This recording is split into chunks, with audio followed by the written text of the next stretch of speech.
Everybody got on diets this year, huh? We called it our fit and trim year. It's been the fit and trim year? The fit and trim year. We all had to start eating healthy, no junk food because we couldn't afford it, right? Right? Times are tough for Al and Annemarie Cowing. They almost lost their Weymouth home, which has been in Al Cowing's family for 4 centuries. They were able to get help that prevented their mortgage from adjusting and their monthly payments from doubling. The family finances are still a delicate balance. They've learned some harsh lessons. You don't qualify for anything. I mean, you call fuel assistance and you say, gee, I have no oil. What do I do? And they say, well, how much do you make? What is your family income? How many people in your family? And then they say, well, you're above the median, so you don't qualify for food stamps. Oh, maybe, fuel assistance. So then, I went over to food stamps because we had nothing, and I thought, well, gee, I must qualify for emergency food stamps. Everybody must qualify for that, right? But no, you don't, because you own a house, you own a car, you have money in the bank towards your mortgage, which you can't even have that. You can't have anything. Right? We were very close. We had started receiving letters that said that the foreclosure process has started. There were letters that we received. If you didn't make this payment by this time,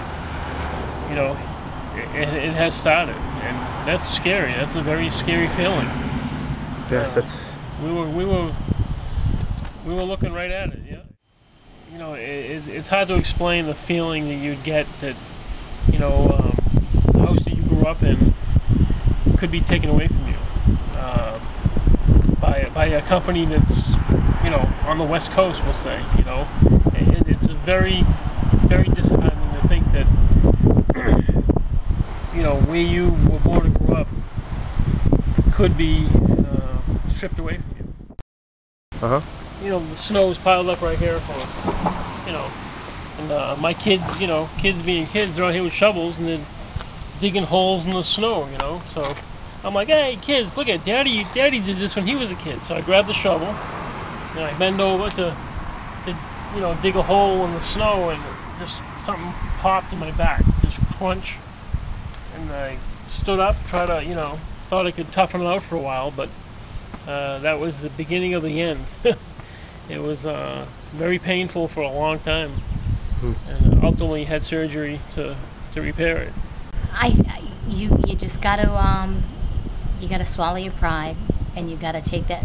Like I said, I drove around Weymouth Youth and Family Services because I was afraid, because I didn't want anybody to see my car there. I didn't want anybody to see me going in. I didn't want anybody to see me coming out.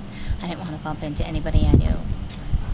And it took a lot to walk in that door, and I had to. I had no other choice. When I walked in there was 2 women sitting there, and one woman took down my information. Another woman handed me a slip of paper, said, here's other agencies that can help you.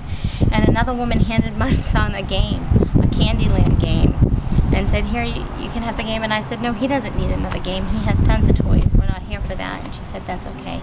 If he wants it, he can have it. You know what I mean? They were just there to help. And that's when I went home and I looked at that list and I said, well, you know what? If these people can help me, maybe somebody else can help me too. And I just called until I found the help that I needed. For more on the foreclosure crisis, read the Patriot Ledger and visit patriotledger.com. For the Patriot Ledger, I'm Jack Encarnacio.